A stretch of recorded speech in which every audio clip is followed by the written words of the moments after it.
शाळेत इयत्ता 7वी जिल्हा परिषद प्राथमिक शाळा पेरणे आपणासमोर विषय मांडते सोशल मीडियाचे फायदे व तोटे।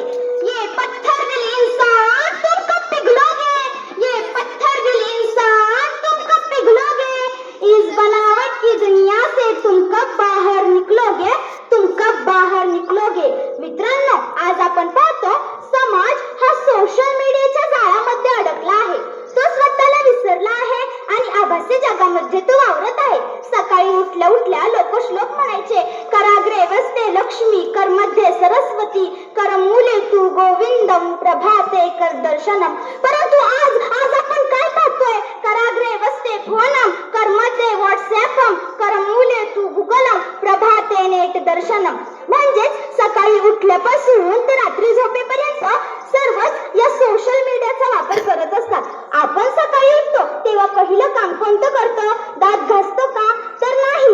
अनेक जण हातामध्ये मोबाईल उचलतात व पाहतात, कोणी स्टेटस ठेवलाय का, कोणी नवीन मेसेज टाकलाय का, कालच्या पोस्टला किती लाईक्स मिळाले। अरे मित्रांनो, हेच तर सोशल मीडियाचं सामर्थ्य आहे, परंतु ते आपल्या सवयी, विचार, वेळ नियंत्रित करते।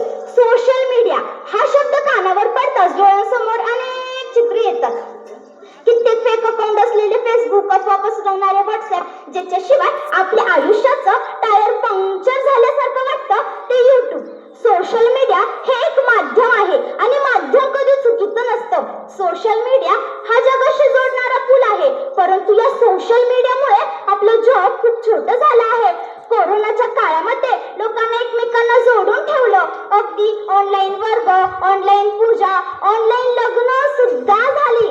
जर आपण सोशल मीडियाचा योग्य वापर केला तर यातून आपल्याला एखादी नोकरी मिळू शकते।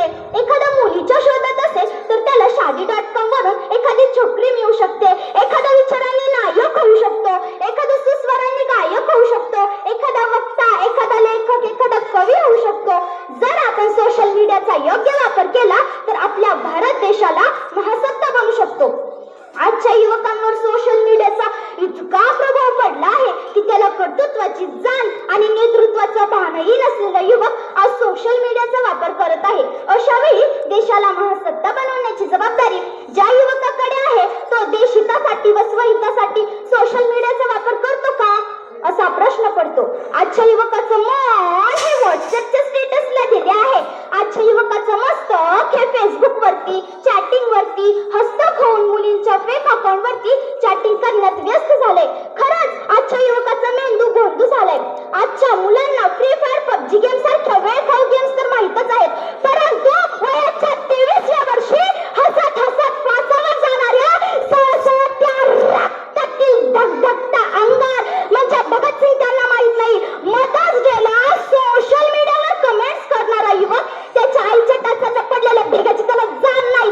कर्जमाफी झालीच पाहिजे, कर्जमाफी झालीच पाहिजे अशा कमेंट्स करणारा युवक, त्याचा बाप हा शेतामध्ये राबतो, पण त्याच्या हाताला हात लावण्यासाठी याचा हात कधीच पुढे येत नाही।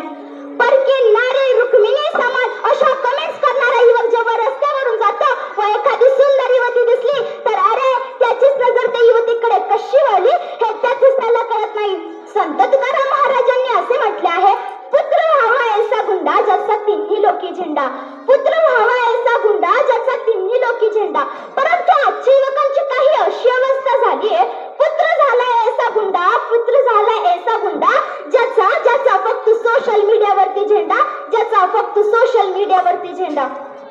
तरुण म्हटलं की आठवतं धगधगतं सळसळतं ते रक्त, ज्यामध्ये लतमध्ये तिथं पाणी काढण्याची धमक असते, ज्याच्या जिभेतून निघणाऱ्या प्रत्येक शब्दाला धारदार तलवारीची धार असते, तो म्हणजे तरुण।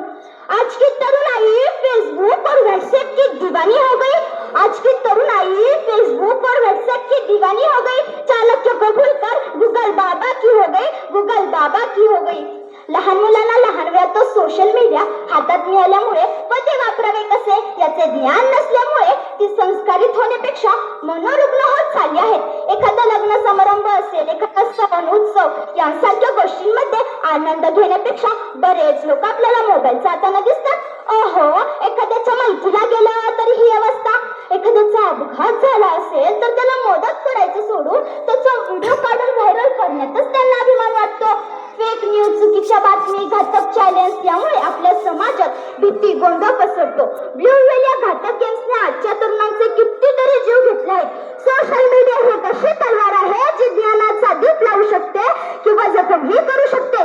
जर सोशल मीडियावर आपण नियंत्रण ठेवलं तर तो जगाला उजेड देईल, आणि जर त्याने आपल्याला नियंत्रित केलं तर तो आपला मन, वेळ, स्वप्न हिरावून नेईल. सोशल मीडियाचा वापर करणं ही आजच्या काळाची गरज आहे, परंतु याचा वापर हा मनोरंजनासाठी नव्हे तर विकासासाठी करूया. चला आपण सर्वजण ठरवूया, सोशल मीडियाला आपल्या आयुष्याचा मालक नव्हे तर प्रगतीचा साथीदार बनूया. धन्यवाद.